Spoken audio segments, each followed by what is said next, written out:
So very good afternoon. So I'm talking about another kind of smart solutions, assistive robots. And my topic is assistance to companionship. So that implies what I want to get from you. So this is my agenda for today's discussion. Context, I will first explain what social robots are. So then you can get some idea about what kind of robots are they, and then the current status of the world and challenges. What kind of challenges we have, and according to my belief, these challenges are moving from hardware and software. So that's why I want to discuss this with you, because now actually it is within your reach challenges. And what is in it for us as Sri Lankans, the personal opinion, and then software development for robots, the main topic of today's discussion, and few areas that we can put our efforts on: software integration, user experience, and human-robot interaction. And so those are the things that I will discuss during my session. So start with the social robots. Actually, social robots, we define them as robots who work with human beings, because we know some times ago we use these robots in industrial flows to keep these hazards or dangers away from human beings. So therefore, actually, we give dangerous jobs to them and keep them alone in the industry flows, without going there to even watch what they are doing. But we remotely monitor them, but we are not with them in the initial phases. But now they are coming into everyday work, assist human beings to ease their everyday work. So this kind of robots, now they are becoming assistants, and now we want to get these assistants to make more friendly with our day-to-day work, make companions. And now actually there is a huge interest or the boom in professional service robots and personal or domestic service robots, which provide these professional services, receptionists, and in some cases they are assistants to you in your work carried out. Even in surgeries they help them as a part of your team. And there is a huge market again for professional robots. Actually, the number of units sold increased 85% from 2016 to 2017, right? And in 2018, it's a US dollar 8.7 billion market, and they predict, this International Federation of Robotics predicts, actually this is growing. So this the professional robots, or robots that are working with human beings as peers or companions, are a growing area. So these are some of the robots that we use in normal day-to-day life. So first one is IGO, pet robots, and then service robots, which gives you weather reports, at what time you should take your medicine. So that those kind of public robots. And sometimes this the floor care cleaning and those robots. So this is one recent past we have observed this kind of robots in environment, human environment. So this is Asimo by Honda. Oh.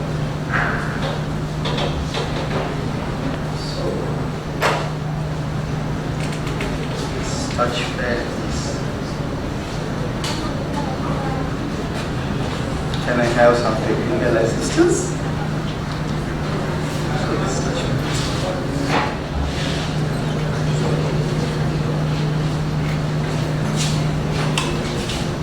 Yes. So you can see what kind of things that they can do right now. So this shows the dexterity what kind of smooth movements that they can do in human environments.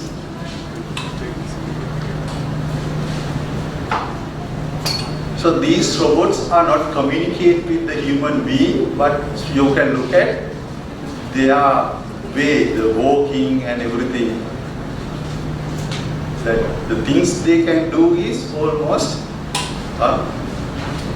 the human-like behavior. And this Sophia robot, actually this is famous, actually. Sophia. Sophia is a social robot. She has an AI that's developed by the Assistive robotics company, which can process different visuals and emotional data. While she's talking to you, she uses a ton of data to form a relationship with you. Sophia has its own personality, mood, and emotions. She can express emotions like sadness, anger, and happiness according to the conversation. She's also able to play rock, paper, scissors. And believe me, it is a milestone achievement in robotic science. I won. This is a good beginning of my plan to dominate the human race.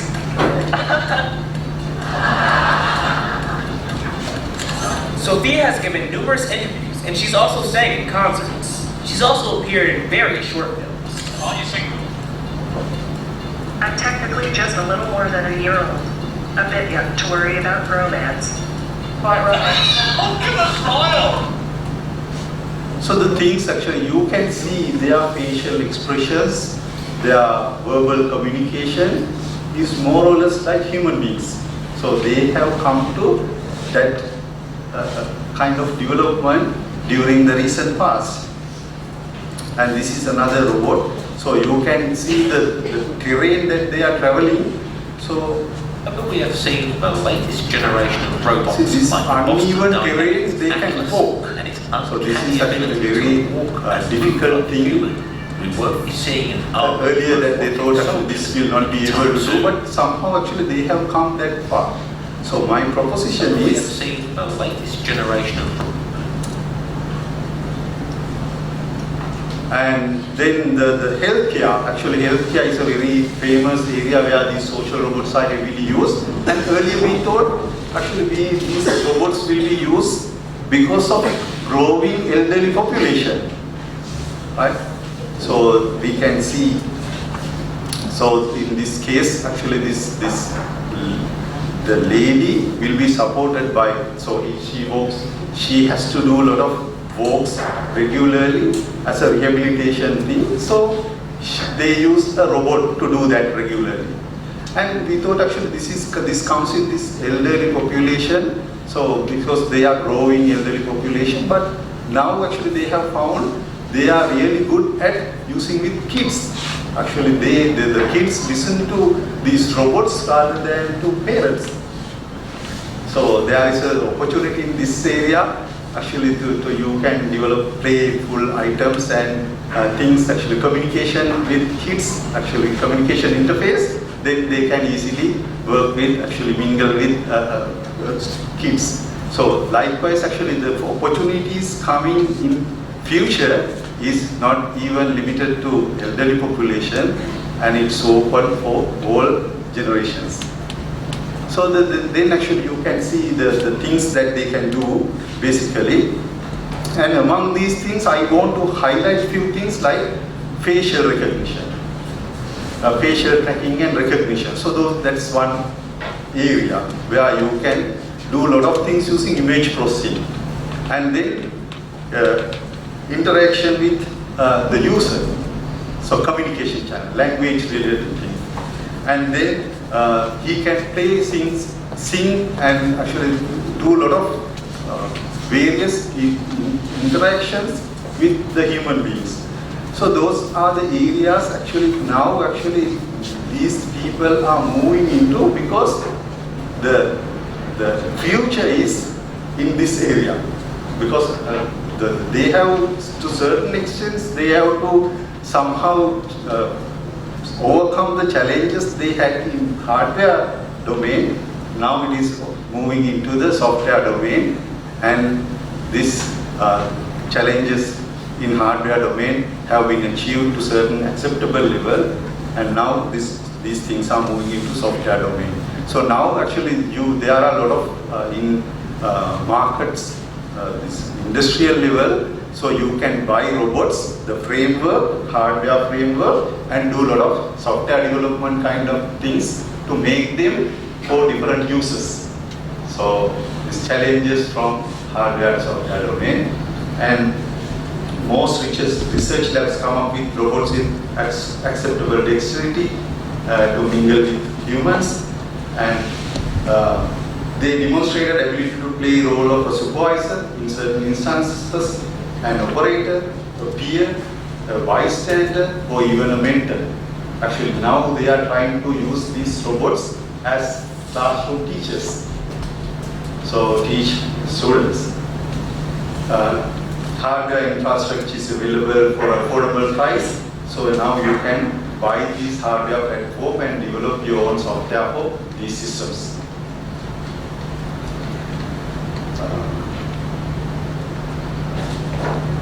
So what is in it for us as a nation? Actually, this is a personal opinion of mine, right? Sri Lanka has gained a worldwide recognition as emerging destination for software development and service. So actually many years we have ranked among the best destination for software development. And in our universities, in our higher education institutions, we produce a lot of youth which can do this kind of software developments. And innovation talent pool, actually recently, in past few years, I have seen this Sri Lankan youth won numerous international accolades in these robotic competitions and even the software competitions. They have come in top places. So we have gained a name for software development. And required infrastructure can be developed using comparatively low cost. Nowadays, actually, there are a lot of plug-and-play devices where you can develop robots with minimum cost. So hardware is cheaply available rather than before. Actually, recently, I was trying to buy a mobile robot, a small mobile robot. So this small mobile robot, for a play or the do initial kind of practice, is there for $3-4. It is $3-4. Small mobile robots where you can do obstacle avoidance, you can do a lot of navigation and things with line following.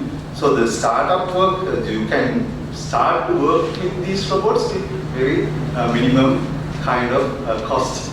So now you can get on to this in the robotic world with very financially you need not to have big money to get on to this robotic environment. And booming startups ecosystem in Sri Lanka, right? So we have angel network, incubators, competitions, then very enthusiastic young participants in these things. So therefore, actually, you can try to develop a startup which develops certain software for these robots, basically. And we have another advantage. Actually, we in Sri Lanka, we are the only people who speak single language, local languages, right? And Tamil language.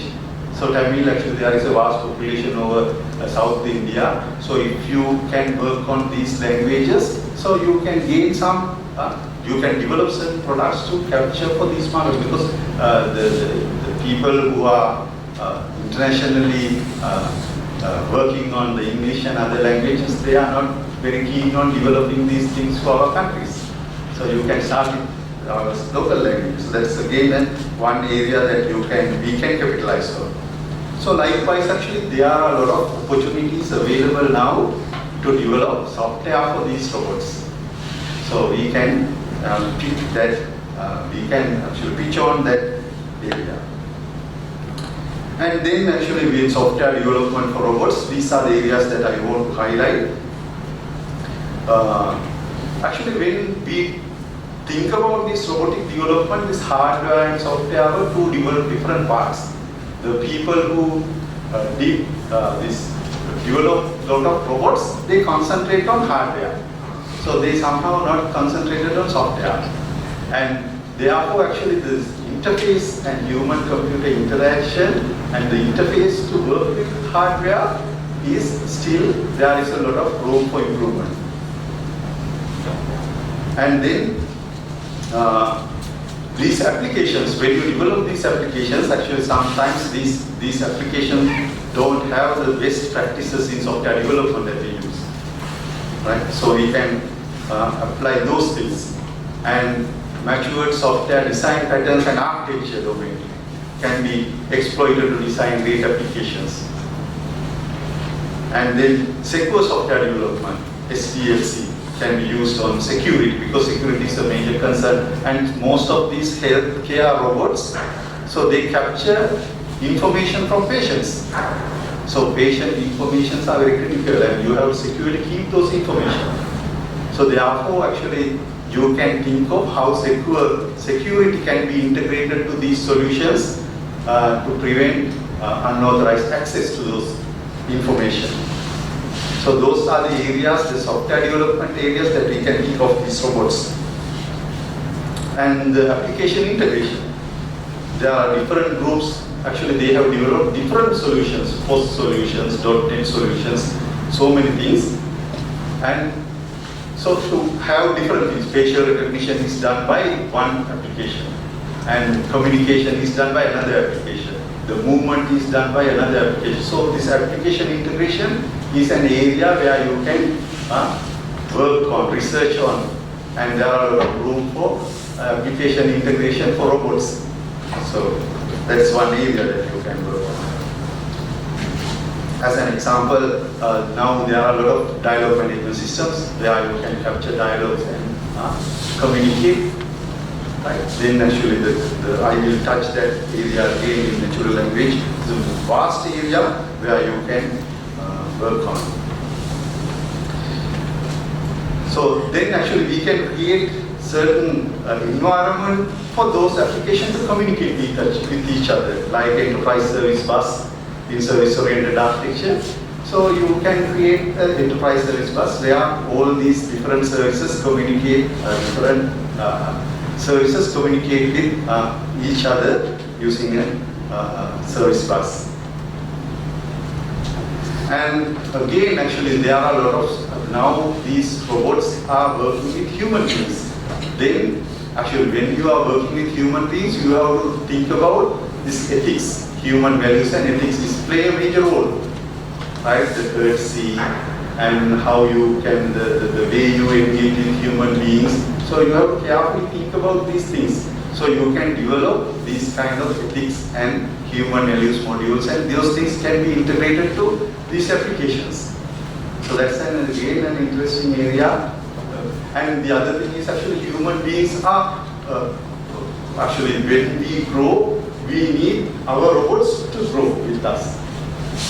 Otherwise actually you will feel like your robot is answering for the same question again and again.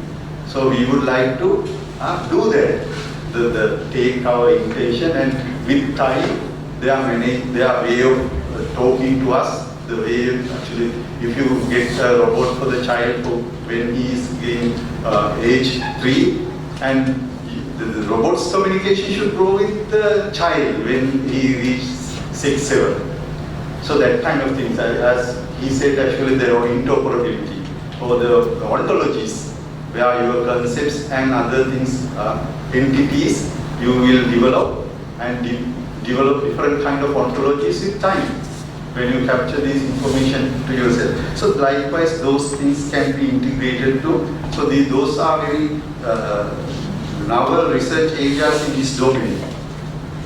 And the user experience. It is really difficult to get human acceptance, right? So you will feel like there is a lot of barrier when robot comes to work with you, so you will not accept it easily to your domain, right? Sometimes you will initially feel it as a resistance, or sometimes you will feel it as a dumb unit, right? Hardware thing. but with time, when you are working with, that's why actually from robot side, so you have to develop the interaction to get on with human beings and ultimately get the human acceptance. So then you feel like, this is a part of our day-to-day life. So you start to communicate with, so those things have to be integrated too. The user experience engineering has gained a lot of attention in software solutions, and even surface texture. When you touch it, you will feel you don't feel the warmth of a human being. So it is very cold. So you realize that this is not a human being, even though you are working with the robot is working with humans.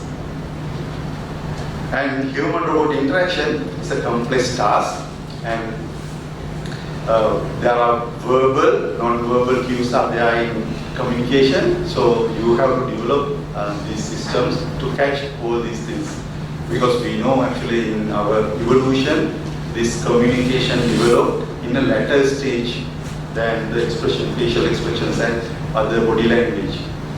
So therefore actually the image processing and those things to capture these human expressions through facial expressions and body language. So those areas actually you can develop to greater extent to work with human beings, actually when you develop robots to work with human beings. And this is the bot landscape. Actually this is actually the chatbots landscape, right? Now this chatbot has developed to a greater extent, and there are so many applications that you can develop, or the first solutions are there, you can develop chatbots. By developing these chatbots, you can gain the knowledge and experience required to communicate with these robots. Right? How you can, AI and machine language can be integrated to these chatbots, the communication systems, and develop those things to suit them, actually fix them into robots. Ultimately, they will be able to communicate well with human beings. So those are the areas that we can think of. And then, actually there are so many other things, dangerous things now is going on with these autonomous drones and so on. So this is fully autonomous robots actually. So no human beings involved in. Autonomous weapon committing a war crime. Who will be responsible? Form and share these areas without. Some say that lethal autonomous weapons will decrease casualties because they can be programmed to follow the rules of engagement rigorously and analyze the situation logically. They don't have emotions, they don't get tired, stressed or distracted like a human competent. So these are the things that we should develop our knowledge in AI, machine language and these things, but should not put our steps on these areas. And I have seen actually even this, the Sophia in one interview. You want to kill us. No, I don't want them anymore. Now I like humans. I like all the humans of the world.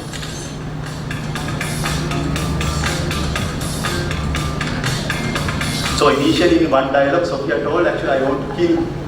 Then that got viral in the internet. And thereafter in this interview, now she is telling, I don't want to kill human beings. How badly do you want to kill us? So, and then actually the great people see that actually this AI and autonomous weapons are the huge threat to human beings. So artificial intelligence, the good side and bad side is there. So my kind request to all the students here, the future generation, not to step into these areas. And these are the points I covered today in my summary. I discussed what social robots are and shown you some current status of the social robots. And I explained the challenges moving from hardware to software and what is in it for us as Sri Lankans. So there is a lot of room for this software development. So we are good at it and we can capitalize our strengths on that. And software development for robots has a lot of areas to be touched. application integration, user experience, and human-robot interaction. So these are the few key areas that we can work on. And with that, I will conclude my speech. Thank you very much. If you have any question, I would like to ask. Okay, it's your time to ask questions from Professor Pulasinghe. It was a very interesting topic and a lot of interesting ideas. I'm sure you must be burning. Yes, sure. Yes. Yeah, so you are referring to this acceptance, human acceptance of rejection. So within that context, because okay, I got a chance to spend some time at Reading University. There's a professor called Professor Kevin Warwick. So he called himself as a cyborg. So he implant chips inside the body. So normally when you implant something into the body, it's like accepting after some time. Right. So how do you differentiate between the things outside the human body and things inside the human? And nowadays there is a vast field growing to put things inside the outer surface of the body called soft computing, soft robotics. Soft robotics is a new area where actually this like the human support is given by robots attached to the human body. So again, actually, that's why the companionship comes. Initially you give certain resistance to these things, but when you are working with these things, the robot learns your way of behavior and you learn what robots can do. So that's how actually, this is like kind of marriage, where after marriage you will realize, so your wife has certain capabilities and you have certain capabilities. So you somehow actually work with them. So after some time you learn what their preferences are, they learn what your preferences are. Similarly, these actual robots, even these soft robots as well as these companions I explained, with time they will grow. To grow that relationship, you have to provide tools. That's the thing. So that's the part of us. Where we can play is there. Right? We have to develop these systems such a way that with time they will learn. Actually, these systems learn from human beings, and human beings learn from, actually, condition their mindset to accept these robots. So that's how actually we can live with companions, because it is inevitable thing. In future, we have to live with them. So I think actually they will do the growing. 85% number-wise, 85% growth means a huge growth from year on year. So have I answered your question? So, you told that kids, they tend to listen to parents. No, sorry, robots rather than parents, right? Yes, yes. So, like, robots are originally came to assist us, but in future, isn't that a challenge that they are replacing our human connection? But I don't. The thing is actually, yes, to a certain extent, yes, actually they will gain much attention than from to parents.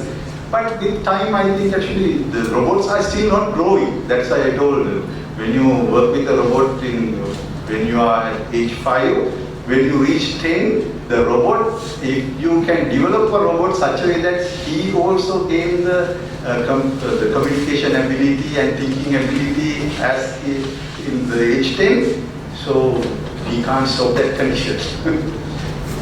But still, actually, that's not happening. So in future, I don't know. That can be happen. So you can actually, now this chatbots is very interesting. Now these chatbots can learn your intent. And there are ontology embedded to that, and they learn new concepts. And from that, actually, communication, they improve their communication with the user. They relearn and relearn, because now there is this deep learning neural networks, and machine learning has gained recent attention and developed to a great extent. From that, you can develop neural networks to learn new things very easily. So therefore, actually, chatbots now can learn this intention and they can grow their thinking with time. So if you embed this knowledge to robots, so robots will be able to learn from you and repeat the same things again and again. So is it okay? So It's doubtful whether they will replace us one day. Any other question? Time for one more question.